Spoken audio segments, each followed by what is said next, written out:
What happens to an empire when the king can't rule?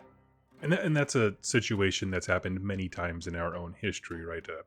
A nation is built up as a hereditary empire. All of a sudden, the king or the queen dies before there are heirs, or maybe they're just sick.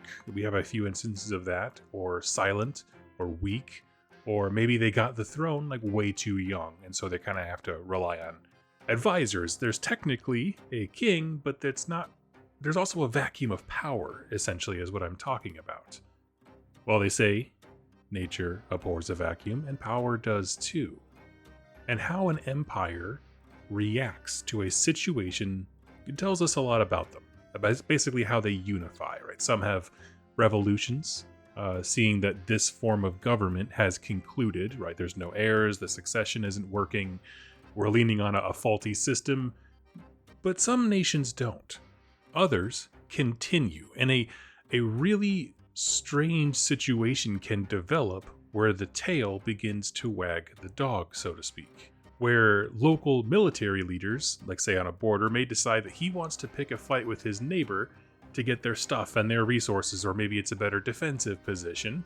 And since there's no one at the top of the flagpole to run this idea up with, to double check, they could just do it. And the nation has to basically try and keep collected, while its borders are able to basically do whatever they want. Because again, the buck doesn't stop anywhere. Famously, this happened, a sort of similar situation in Japan in World War II, and leading up to it, the government would say like, hey, we're not going to expand any further into China. And then a colonel or another local officer would be like, well, I think we need to. I think it's the best thing for the country. So we're just going to attack. That's a dramatic oversimplification of what went on, I understand. But it was allowed to happen because for a lot of the wartime, the emperor remained largely silent. There was a power vacuum, and there's reasons for why it was there, but it let events be dictated from the bottom rather than the top. Now, generally, as a bold statement, this is disastrous throughout history. As society starts, it might rise to great heights, and then as its borders kind of fracture and all these little individual territories and stuff start acting a little bit more independent, that's when an empire begins to fragment and collapse. Maybe those smaller empires that under themselves have gained freedom will then go and invade other places, and their territories and maps will change. Nothing's new under the sun. This has happened a few times. But here's a question for you, right? Moving away from our own history. Thank you for indulging me as I inject a little bit into this fantasy setting. What if that situation I described was a feature and not a bug? Today we are talking about the Soulblight Gravelords, a faction, an empire, and a scourge on the mortal realms that is going through one hell of a moment right now, where the mother of all power vacuums exists, and a population that is almost designed, like from the bottom up, to spread, to conquer, to feed, and expand. Because again, that's a feature of their society and affliction, not a bug. And it makes for some of the most compelling faction lore in Age of Sigmar 4th edition. Now, if you're brand new to the game, first of all, welcome. My name is Doug, and today we're talking about probably the most popular death faction. That's pure speculation, but I think it's fair. This is somewhat of a bit of longer form content for me, so please let me know how you feel about it in the comments down below. There's just so many 4th edition books blasting at me so fast that my normal, 5 video series for lore weeks is a bit too much to handle. But back on subject, these are the vampires of the Age of Sigmar setting, raising vast hordes of shambling undead of different levels of freshness, whether they're zombies or skeletons, to march as unfeeling and uncaring soldiers powered only by the necromantic will of their master. Cut to guitar rip, right? That's the idea. Now, with them are also a host of other types of characters, and we have vampire mutants, we have necromancers, white kings, skeletal lords, all this kinds of cool stuff. This is essentially the non-phantasmal undead. Right, phantasm stuff belongs over with Nighthaunt, and the Flesh Eater courts are largely still living things. So let's explore this faction a bit more by starting with its origins. Specifically, the origins of what became known as the Soulblight Curse, which, if it isn't clear, is the universe's term for vampirism. Just as a note here, Games Workshop has a history of like making up their own kind of like funny versions of words, like Orc instead of Orc. They still say vampirism. It's just the actual affliction, as it's known, is the Soulblight curse, and that's what makes vampires. And there are different iterations of how the Soulblight curse can manifest. See Flesh Eater Courts with their Aberrant Ghoul Kings for an example. But it kind of comes from the same root curse. Okay, end rant. Its origins date back to the old world. Nagash had been plunging the depths of necromancy, starting in his mortal life when he was just a dude. And one character, Queen Neferata, wanted to kind of get some of this power for herself. Right? She sees which ways the winds of Shyish are blowing, and she wants to get it on the ground floor with this new magical discipline. So, she steals one of the books of Nagash and from it concocted the elixir of life. Immortality in a bottle. However, when she drank it, she learned that there are, of course, some downsides to immortality. If you wanted to describe this in terms of a disease that is vampirism spreading, Neferata is patient zero of the Soulblight curse. It all begins right here with her. She has supernatural strength, speed, her magic ability was magnified greatly. She's still not a Nagash, but like, she was already a formidable character, sheer presence of will, and this just magnified those things. She can raise undead thralls, she can hypnotize weak minds. Also, just a note here, vampires in the Age of Sigmar setting can be out in the sun without either sparkling or bursting into flame. It weakens them, it's uncomfortable, it kind of drowns out some of the Shyish magic they want to channel, so they generally fight at night. But this is more of a soul affliction than it is, more of a disease kind of thing like we see in other popular media. In exchange for all of that, they have to drink human blood in near egregious and somewhat increasing quantities for just about forever, and this puts them on a downward mental slide, generally, to treating people like cattle. Not all of them do.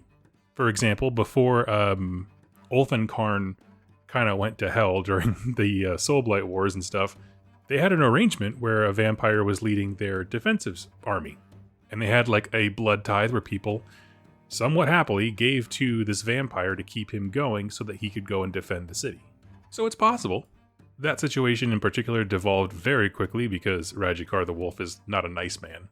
But my point is, if you wanted to have a vampire lore where he kind of works more communally with the living, that absolutely makes sense.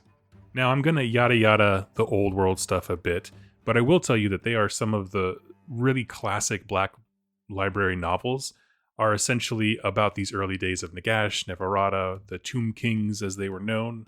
But in this time, essentially, Neferata starts up a coven of vampires, giving them what's known as the Blood Kiss, which is what they call the process of making more vampires. And over centuries, this network of houses grew into dynasties. And those dynasties spread and take on different cultures as they bring in people from other parts of the world. And eventually, over centuries, like I said, this is how we ended up with both the Tomb Kings, kind of undead, that had Neferata there, but then also the vampire courts, which have much more of a Bram Stoker, Dracula, Castlevania style, which quite frankly I am more partial to. Now in this time, a vampire began to come to prominence through treachery and clever politicking, one Manfred von Karstein. I say Karstein, other people have corrected me, it's Karstein. But at this point when the more Bram Stoker-ish type of vampires counts start to exist, that's essentially where Manfred comes from. And then we cut to a bit of a funny montage in the background of the old world, right? Nagash gets struck down, brought back, struck down again, brought back once again for the end times. Neferata and Manfred played a big part in that, and that's where they got these really cool models that we have now. Arcan the Black was there too, but one, it's hard to get excited about, and two, I'm sticking to vampire-centric stuff. He's more of a lich. I actually like Arcan the Black, that was just my little dig at him, had to. Then the events of the old world, Warhammer Fantasy Battles End Times goes down. Nagash himself comes back, mantles the Wind of Magic for Shyish, essentially becoming an avatar of death magic. And none of it matters because Archaon wins. We then fast forward up to the Age of Sigmar setting. We're back in the Age of Myth here. and Sigmar himself is out exploring the realms, which he did for centuries, basically looking for civilizations. This is where he's finding a lot of artifacts of power that he will seal away in storm vaults. And at some point, he finds Nagash, trapped essentially under a pile of magical rubble. And for Sigmar, this is a moment of crossroads. Nagash, last we all saw, was an enemy. We were not ever friends with Nagash. That being said, things have changed.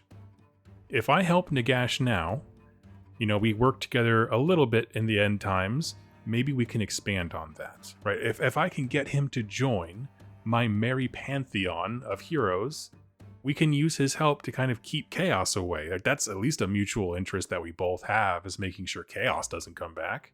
And if I let him go, yes, there's this risk, right, however small, that he might not be as grateful as I hope he is and wants to plot to kill me. But the counter argument to that is, if I walk away from him and I leave Nagash here trapped in the ground, and somehow, in the eons of time, he is unleashed, he will definitely want to kill me then, if I left him, right? So it's kind of this gamble of like, I could inject some goodwill, try to build on something with the possibility of betrayal, or I can just plan to have an enemy at some point. So he releases Nagash, with sort of a handshake agreement to work, like I said, with the other deities, to help spread and build culture, civilization, elevate the realms, and kind of keep chaos away. Nagash at this point has no problem with helping the Pantheon grow. He's doing stuff like having skeletons go out and help humans build houses and stuff like that. Like, again, it's all manpower across the board, undead as well in Shyish. Again, he's happy to make these arrangements even though it's not in his character. Why? Because after he agreed, he immediately started his grand plans to double-cross Sigmar and take the realms for himself, which required a little bit of, we'll call it, diplomatic cover. Plus, the greater the mortal realms grow, the more population there is. That's more dead, that's more souls, that's more all the stuff that Nagash wants. And so his plan for betrayal kind of was twofold. First, he needed to get stronger, and then he needed to have a power base, like troops beneath him. So he travels, first of all course, all across Shyish, the realm of death, and begins consuming the lesser gods of death below him. If you don't know, I have a dedicated video about it, but Shyish is built by knitting different afterlives together. Your belief gives it form. So if a large society believes, for example, that they revere a mother goddess who grows everything and death is just a natural part of that cycle, then in Shyish, a verdant but macabre forest will appear, and people from that society, as they die, will come here. Their souls will be here, being cared for by this mother god spirit. And that keeps going until no one remembers the religion and it kind of just fades away and all these souls find eternal peace. Well, at this point, Nagash is going on a tear between underworlds, consuming all the death deities that these cultures and religions have come up with, enslaving them to his will and his command. One by one, Nagash goes from city to city, underworld to underworld, and ossified them into one huge empire, his home, Nagashazar. The second thing he did after agreeing to help Sigmar and not betray him was the construction of his basically long-term army plans, which were twofold. One of them was an indestructible bone golem army, the Bone Reapers. I wouldn't look too much into that, but that's going to require some time. So we're going to put them on autopilot of just, setting our builders to construct additional pylons, and we'll circle back to that long-term plan in a while.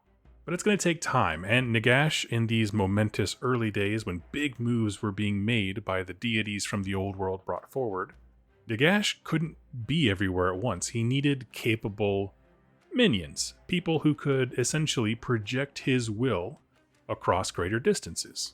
He had been claiming a whole bunch of souls as he tore through Shyish, but he wanted something better. And so Nagash comes back to Nagashazar, looks to the ether, and begins to find the very small fragments and pieces of the souls that made up some of his mortarchs from the old world. And he brought his favored servants into the mortal realms, characters who each demonstrated aptitude, resourcefulness, independence, and results. Chiefly, he brought Manfred von Karstein, Queen Neferata of Lamia, Loyal Ushoran, and Arkan the Black. The first three are vampire lords. And one thing I want to slip in here, a comment that I see in a lot of my Soulblight content, or back when it was Legions of Nagash, the battle tome anyway, is this question of how come Manfred and Neferata don't just betray Nagash? And I think the answer is twofold. One, they are not perfect copies of their old world selves. It's reasonable to think that Nagash can tinker with their brains a little bit to make it more difficult for them to plot a betrayal. But secondly, we know this from several Black Library books, is he can essentially use the Mortarchs as windows. Like, he can see through their eyes at any time and know what they know. So any plots that they want to craft would require an immense amount of undertaking, because they all have to start with blocking Nagash's vision from being projected into you, which is not a small thing when your boss is the mega wizard of the setting. Regardless of all of that, they don't like or enjoy being his pawns, but they're very good at what they do. Nagash takes his children and he puts them on a very clear mission. Go forth and multiply. Make sure that no corner of the mortal realms escapes the touch of death. Right? Form kingdoms, build empires, raise skeletons, and do it better than your peers if you want to impress me. To get them started, he gifts them each a territory, which they decided to do a terrible job at naming, because we have Karstinia and New Lamia. So they pulled out all the stops when it came to naming their new homes, and they set off. Now that's all in the Age of Myth, specifically the very early ages of myth. So vampires were developing alongside humanity and elves and all that stuff while we were all reaching our heights. The next time, as a faction, that they really pop up in terms of a significant narrative beat is during the Age of Chaos. The Chaos Gods invade the realms. Nagash is thinking that he can take them alone, and he gets absolutely dumpstered by Archaon and needs time to hide and kind of coalesce. There's some more drama about Nagash betraying Sigmar, but I want to kind of stick to vampires here. Because when he goes down, the vampire kingdoms by this time have proliferated around the realms, forming distinct dynasties, cultures, hierarchies, aristocracies. But when Nagash goes down, there's understood to be a season of decline, right? The dynasties were not out conquering as much, because at this point, nobody wanted to draw the eye of Chaos armies, because at this point they were unstoppable. It's important to note that some of the prime inner lands of Shyish never fell to Chaos fully. I mean, logistically, it's a very difficult realm to invade. If you want to read a good book about that, Nagash Undying King by Josh Reynolds, I'll leave a link to it on Amazon down below. It's a wonderful book because a Nurgle army is invading Shyish, and it's a terrible place. It's difficult to navigate because, again, it's a hodgepodge of afterlives all tied together. It's hard to find water. It's hard to find food. The territories make logistics a nightmare, and you just are generally on your own in the worst kind of place. And so during the Age of Chaos, we see a lot of the kind of vampire dynasties kind of cling to the shadows for a little while. Like, let the Chaos hordes destroy destruction and order armies, and then one another once they got bored. Even Rajikar the Wolf, as cool as he is, he understood the Age of Chaos is a time to batten down, and so that's when he went to the city of Mournhold and made the offer to be their defender. That changes when Sigmar launches his re-entry into the mortal realms. And some of those early Realm Gate War, which is sort of the name of the narrative arc of first season AOS, some of those books were great, and they were about how to parlay with Nagash. Right? Now, Sigmar's back in the realms. You know, can we at least get a truce? Can we agree to not fight? You keep the dead off our back, and we'll just work together to fight with, against chaos. To which Nagash was like, nah, dude, I got this. Right as he was recovering from his bout with Archaon. Which it might sound stupid for a guy who just got pummeled into dust to be like all cocky and confident that he can handle the situation on his own. However, Nagash at this point has good reasons to be cocky. Because Season 2 of Age of Sigmar, or I should say 2nd edition, was the Soul Wars. Nagash was awake. He was mad at Sigmar for taking so many souls to make Stormcast Eternals. He calls him a soul thief. And the Mortarchs, kind of bringing the vampires back in, become instrumental in the details of Nagash's ultimate goal, the Necroquake. It was supposed to be a spell that killed everyone in the mortal realms, resurrected them as zombies, and under Nagash's control. At the last second, however, a bunch of Skaven got in and kind of fuddled with the ritual. They were messing around with kind of the arcane network and stuff. And then a whole bunch of them were in his little black pyramid when he turned it on to do the spell. So there's like corpse rats kind of throwing things off from inside. And so it didn't fully work. However, the whole setting was hit with a partial success, which was a huge wave of death magic. Spells went endless and wild. Undead poured out of graves from all over. They just stood up. And so undead armies are just outside your door, inside your, cemetery, everywhere. But this spell was also supposed to kill everyone who was already alive, and it didn't. And Nagash did not get direct control over all of the undead. It just threw death magic to every corner of the setting. Now, with this, however, an edict came out from Nagash, basically instructing all of his death armies to go out, claim the dead, right? Basically, if there's just random zombie hordes out and about, which there were at that point, bind them to your will and then use them. Now we have immediate death armies that can grow. He established Lady Olander, Mortarch of Grief. You go do that with the Ghosty Boys. And then he got his Mortarchs, the other ones that were vampires, to take your vampire armies, go out, claim dead, and attack stuff. Which meant that the Soul Wars was sort of a spring season for undead armies, including the Soulblight. So they had their moment in the sun. This is when we get a lot of the really cool new vampire minis. Nagash's ascendant death magic is flowing. And this keeps going until Alariel, at the beginning of 3rd edition AOS, doing her Rite of Life, purifies the realms from Shyish magic. I mean, it still exists, but just not in the oppressive, overwhelming sense of every realm having it. Which also has the knock-on effect of unleashing Kragnos, which starts 3rd edition, as I said. Now, for most of 3rd, there was not a ton of emphasis put on Nagash, Death, or the Soulblight Gravelords, because really they wanted to switch the tenor to being more about destruction armies, which I love. A lot more focus on Gur and stuff, but Nagash did become important at the very tail end, when they kind of wrapped up the story with the Dawnbringer Crusades, because Nagash tries to go toe-to-toe with Teclis, the god mage of the Lumineth Realm Lords. And I think there's a scene, if I'm not mistaken, Nagash basically chases him into Hish, where Teclis and a whole bunch of whatever those cities of Sigmar, the Huracanum things, where it's like the big display that's being pulled by 2 horses, channel light on him, and the combined magic of Teclis and a whole bunch of those annihilate Nagash.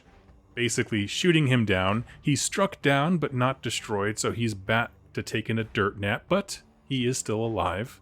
And that whole arc, that story, that's Soulblight Gravelords when they were Legions of Nagash, from season, or I should say, edition 1 all the way till now. And this ends with the question that I began the video on. What happens when a king can't rule? It's true that it's difficult for the Mortarchs to plot any schemes against Nagash when he's awake. But what about when he's sleeping?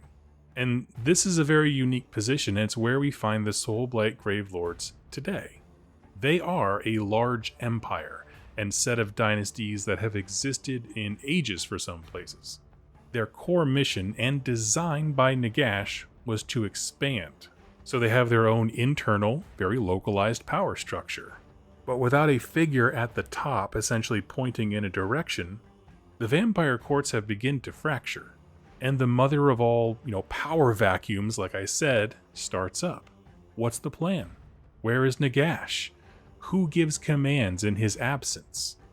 What if the Mortarchs decide to take different paths? So for example, let's say Neferata and Arcan want to preserve Nagash, right? Basically just hunker down, fortify Nagash's give him time to get some rest. So let's all just be chill.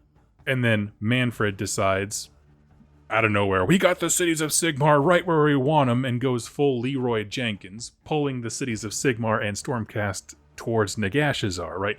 For example, that would be a problem for Neferata and Arcan, because there's not a singular vision. And this is honestly a great backdrop for the Soulblight Gravelords as an army.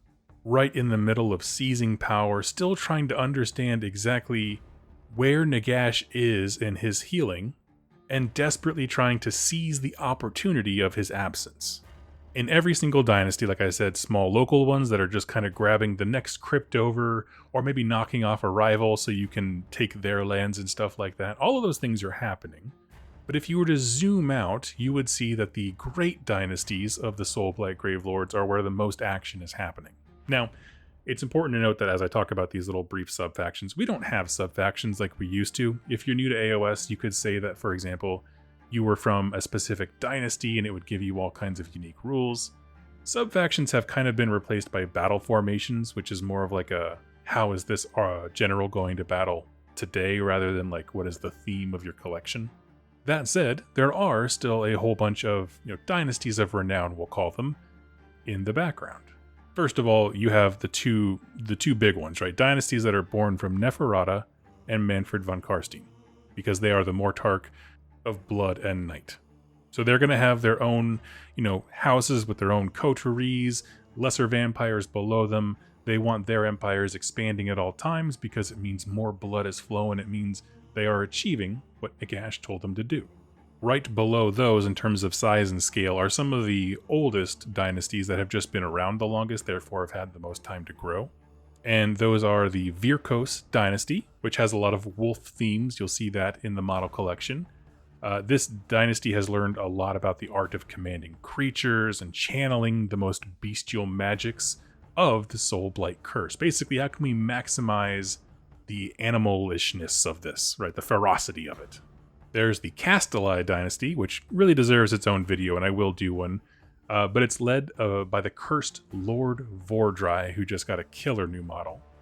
He ticked off Nagash the last time he was struck down, and as punishment, Vordry is tethered to his castle, and the castle basically teleports at night around everywhere. So his punishment is just getting thrown around the realms, fighting every day with his Blood Knight homies. But he lost all of his autonomy. Lastly are the Avangori dynasty, which embraces sort of the twisting properties of the Soulblight curse. These are the courts that have the Avangori lords, the half-vampire, half-dragon-looking heroes. Each one of these have their own books and lore worthy of a dedicated video, which will come in time, but I wanted to throw these out there as a foundation. Now, pivoting into what kind of books I would suggest people read if you're interested in getting into the Soulblight Gravelords. First of all, good choice. The Gravelords actually have some of my favorite Black Library titles in their roster, and I'm not just saying that. Because they did get some of the earlier attention when the setting was being moved to Age of Sigmar. I will add that I have an affiliate link for these books in the description down below. If you're reading them on Amazon, Kindle, Audible, please consider using those links to support the channel at no cost to you. But in no particular order, I want to talk about 3 of them. The first one, as I mentioned before, is Nagash, Undying King by Josh Reynolds. It prominently features some of the Mortarchs. There's some great dialogue in there. And it shows us what life is like in Shyish for mortals living alongside the dead. And I don't want to spoil anything about this book for you. I'll just simply say it has always been one of my top 3 AOS books. I just enjoy it. It's my favorite kind of story. It's the perfect length. It's awesome. The next one to recommend is Soulblight Gravelords, Masters of Death, and it has David Annandale as the writer here. This is a compendium of several different Soulblight books, short stories, little things like that. And a few of them I can give particularly high praise for. I adore the Neferata books. She is wonderfully written. It's a different view of vampires where you really get that like cunning spy network, the aristocracy feel. But she is brutal in combat, and there are some incredible fight scenes in these books. And just overall show how cool vampires can be in this setting. And the last one here, if you want something a little bit different, I have Mortarch of the Night from the Realmgate War series. It's book 9. And this is when the Stormcast Eternals are first trying to find and entreat with Nagash. They have to work alongside a vampire to be able to find this guy, and you're going to get some great dialogue, some creepy vibes, some great combat as well, but also it gives you a sense of sort of a removed image where you're following a Stormcast who's getting a sense of what a vampire is like. So it's more of like a character study than it is from the vampire's perspective. Now, if the lore interests you, and you find yourself interested in the paths of necromancy, let's talk about playing the Soulblight Gravelords. First off, it's a little bit difficult to say anything definitive about the faction simply because their toolbox is very deep. They have a nice model line. You can kind of go in a lot of different directions. But looking at it, a few things become very obvious no matter which battle tome throughout the years you have picked up for this army. This is a faction where the fantasy is a small coven of vampires raising undead legions at their command. So hordes of undead just being thrown at the enemy like a meat shield. So your vampire lords can swoop in through the lines of battle, snipe out enemy heroes or leaders, and collapse a flank and so on. And you can do that on the table in a few different ways. Skeletal legion, zombie hordes, undead nightmares, or you can go oops all vampires and just stick to blood knights, where it's essentially a cavalry army. The point is, from a practical level, this is going to be an army where you tend to have a lot of troops, and a few really key heroes that amplify what those troops can do. Vampires in this game are awesome. If you play a mental control game with waves of undead that they can summon, and if you focus on the objectives of a given mission, they can be extremely difficult to beat. So you need to be able to wield your minions to be able to do stuff like contest objectives, counterattack, all these kinds of things, just like a vampire would. So if that sounds interesting to you, let's talk about starting them as a faction. Now, I used to do a series called Start Collecting, back when they used to do those as the entry points, but GW kept rotating them away, so hopefully the spearheads are here to stay for a little while longer.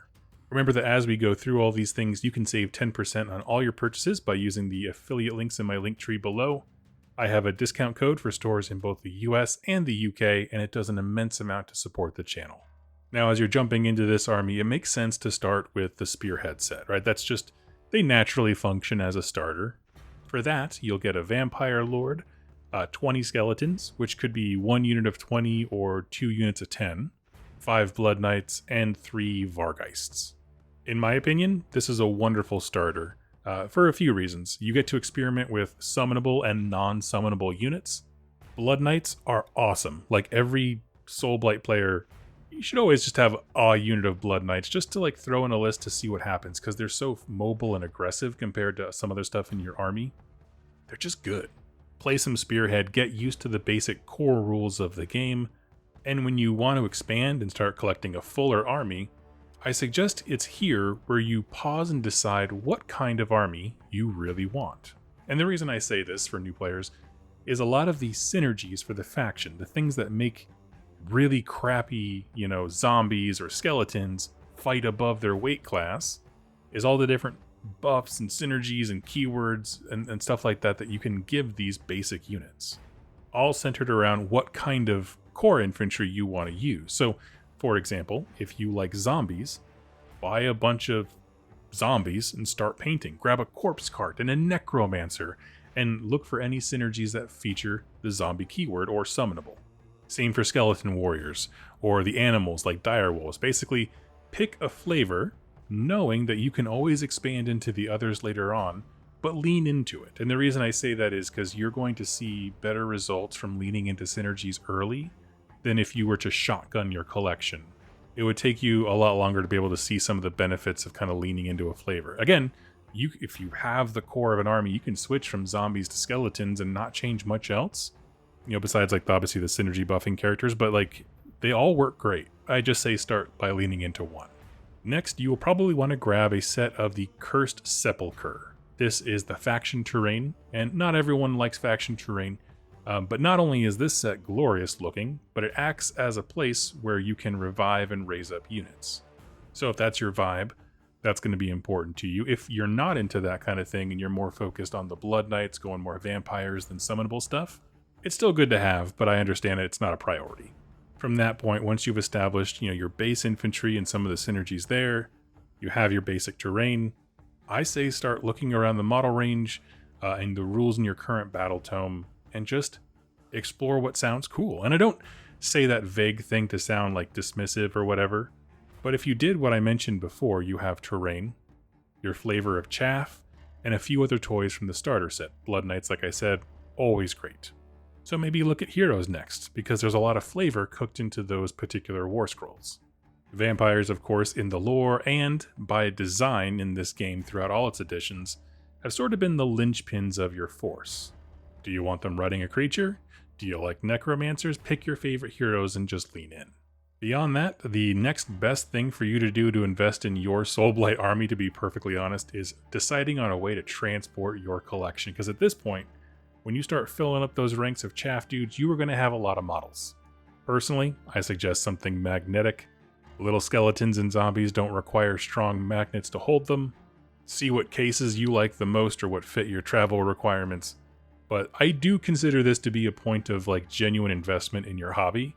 Because, and here's how I break it down. You as a Gravelords player are going to spend a lot of time putting minis from your case onto the table and then taking them from the table back to off the board. Things are dying, things are getting resurrected, right? They're going all over the place. And so a system to move them around easily will affect how much fun you have playing your game, even if cases don't sound like a fun game accessory. For me personally, I pop out a tray from my magnetized case and I just have it near me to kind of collect my battle dead. It would also serve as a little side bay to launch off resurrected units for you and whatnot. So something to consider, but when you start accruing a larger collection, that's definitely going to be something you're going to want to think about. Particularly if you're going to go play in even local events, you want to be gracious with your opponent and their time, and things like movement trays and movement trays for large units for sure. But then, yeah, your cases can make a big difference. And so I want to end this video like I end all of mine by simply asking the question, why are they cool, right? Why should you play Soulblight Gravelords in 4th edition AOS and possibly beyond? Well, the Necromancer has been a staple of fantasy for forever, and this book lets you really dive into that. You can command different kinds of creatures and legions, flush out your own royal court with a range of really great looking miniatures, and just overall engage with one of the coolest model lines in Age of Sigmar. The zombies and skeletons used to be real rough, but we've come a long way, folks. And they're looking real good now. The undead continue to be a pillar narratively in the setting. They were engaging since day one when Sigmar wanted to chat during the Realm Gate Wars. They became preeminent during the Soul Wars, even though Nagash is struck down at the moment. They're just coming off of an upswing, and I like that. It's a good place for the faction, I think, narratively. It's sort of like the idea, the expression, when the cat's away, the mice will play, but these mice are all self-absorbed murderers commanding death legions. So, like, what kind of fun can they get up to?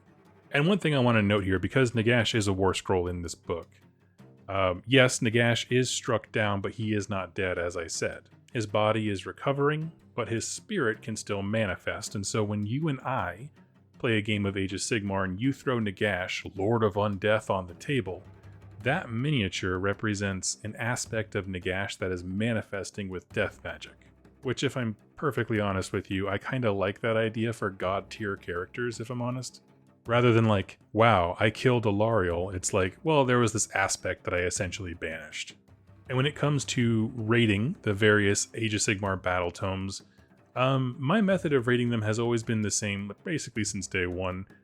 And that is, if you buy an average battle tome, most of the physical book that you buy is lore. The measure to me of how good a battle tome is essentially asking how well does the second half of the book, modeling, painting, and rules, allow you to express or play out the first half of the book, the story. Because none of that history or world building matters if it doesn't bear any resemblance on the table, right? Because you can get into them because you like the story and the idea of vampires, but if they don't feel like vampires when you're playing them, that's kind of a fart in the wind. And in that regard, I think this army nails it. With Nagash down, it feels like Soulblight Gravelords the book rather than Legions of Nagash, like its old battle tome title was. And I think that this means there's narrative room for your vampires to take center stage. It does a good job of making you feel like a clever wielder of the undead as you go claim objectives across the board and are constantly harassing your opponent, letting troops die only to raise them in a different area. Powerful vampire characters who can, kill other heroes. They reach wizards generally, and I just think it's a good representation of that iconic fantasy role. If you're clever, if you know how to wield chaff, meaning units who are meant to die, if you keep your eye on the objective, you'll love this army. And that's why I say it's a win. You gotta be the vampire lord tactically you want to see in the world. The way that battle formations have replaced the themed sub-factions is really cool for this army, so you have time and room to create your own dynasty. Fill it with its own history within the mortal realms and bring it to life. That means, in my opinion, this is a great book. Now, of course, my judgment has no bearing on its balance compared to others. I haven't heard of any massive uproar since this book came out. People seem generally pleased with it, but that's the vibe, and in terms of nailing it, I think that this book just crushes it. Now, if you watch the video this far and you want to make sure that your Soulblight Gravelord army wins even more, then roll your ward saves by using 2+ tough dice, especially made by the Baron of Dice themselves, a sponsor of this channel. My dice roll 6s 1/6 of the time, but you'll feel the warm and sensual covering of my voice all the time when you roll them. If you have other things to add about the faction, tactical stuff, lore bits, if you have other ideas for how to get started, please leave them in the comments down below for other players. I always pin the most helpful comments to help new folks, and I just love to facilitate the community helping each other, kind of get into the game, fall in love with it, and make sure that they find armies that they enjoy. If you like this kind of longer form breakdown of the faction, please let me know in the comments as well, and let me know what army you would like me to cover next. Thank you all for watching and listening, and I'll catch you in my next video. Happy wargaming!